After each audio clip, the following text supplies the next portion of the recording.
Skandal korupsi di Pertamina terus bergulir dan melahirkan banyak kejanggalan-kejanggalan. Kemarin kita menyaksikan RDP antara Komisi 6 DPR RI yang dipimpin oleh Saudara Andre Rosiade dari Partai Gerindra dengan PT Pertamina.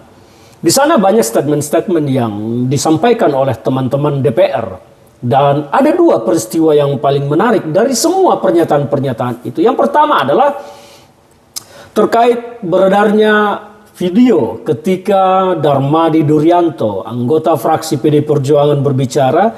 Di sebelahnya ada anggota DPR RI yang kalau tidak salah itu adalah Saudara Herman Hairon dari fraksi Partai Demokrat, sedang menandatangani sebuah dokumen dan menerima amplop coklat. Terlepas dari apa itu amplop isinya, tetapi gerak-gerik Saudara Herman Hairon membuat orang bertanya-tanya tentang amplop tersebut, dan akhirnya lahirlah stigma-stigma negatif dan pemikiran-pemikiran serta opini-opini negatif terkait rapat dengar pendapat tersebut, bahwa seolah-olah RDP tersebut menerima amplop saat RDP dengan Pertamina.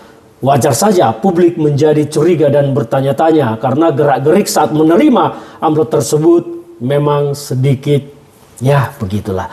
Yang kedua, adanya celetukan dari Saudari Rieke Diah Pitaloka dari fraksi PD Perjuangan yang mengusulkan agar Saudara Ahok dipanggil ke DPR. Tetapi Andre Rosiade kemudian menolak dan mengatakan ngapain diberi panggung. Saya heran ya dengan pernyataan tersebut. Jadi sebetulnya rapat dengar pendapat di DPR ini adalah panggung atau memang mau mencari kebenaran untuk rakyat.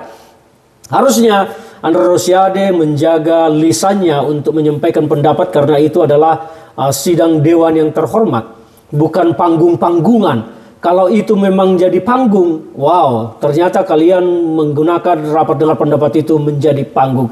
Itu dua hal yang paling menarik dari situ ya. Ada yang menarik lagi lainnya, yaitu penolakan terhadap dibentuknya panja. Dibentuknya panja atas skandal yang terjadi pada Pertamina oleh legislator PDI Perjuangan. Tetapi lagi-lagi Andre Rosiade, fraksi Partai Gerindra, menolak usulan tersebut dan menganggap bahwa itu tidak penting. Kalau memang ingin membuka seterbuka-bukanya skandal di Pertamina ini, ya memang panja ini sangat penting. Sepanjang panja itu kalau dibentuk tidak juga masuk angin, tidak juga menjadi melempem ketika menerima amplop yang lebih besar. Masalahnya kan itu, keyakinan, kepercayaan publik terhadap DPR kita ini sudah rendah karena dianggap hanya sebagai ajang untuk memperkaya diri.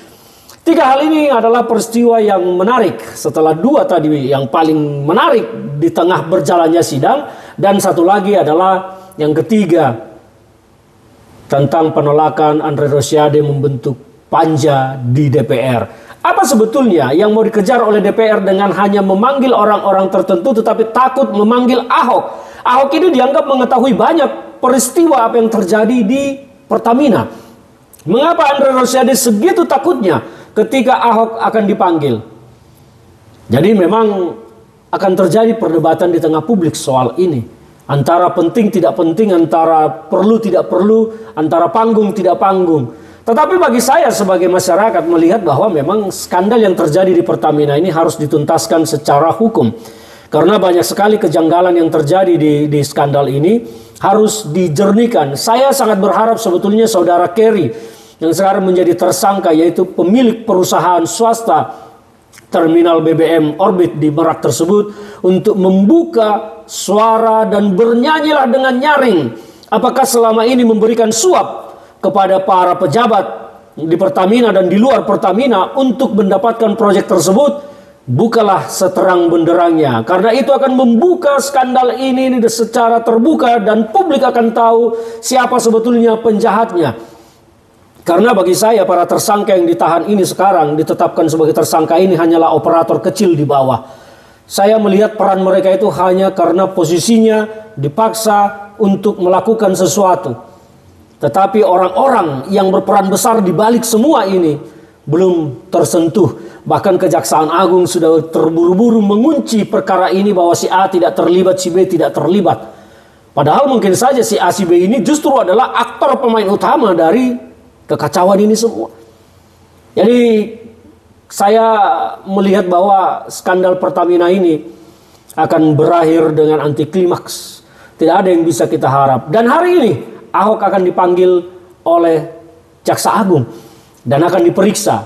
Ahok kabarnya akan datang, sebagaimana kemarin saya sampaikan di podcast saya, menurut saya Ahok akan segera diperiksa. Apakah Ahok akan menyebut Nike dan Erick Thohir? Kita tidak tahu. Hari ini kita akan tunggu nyanyian merdu Ahok. Bagaimana merdunya nanti suara Ahok bersuara ketika diperiksa oleh penyidik Jaksa Agung.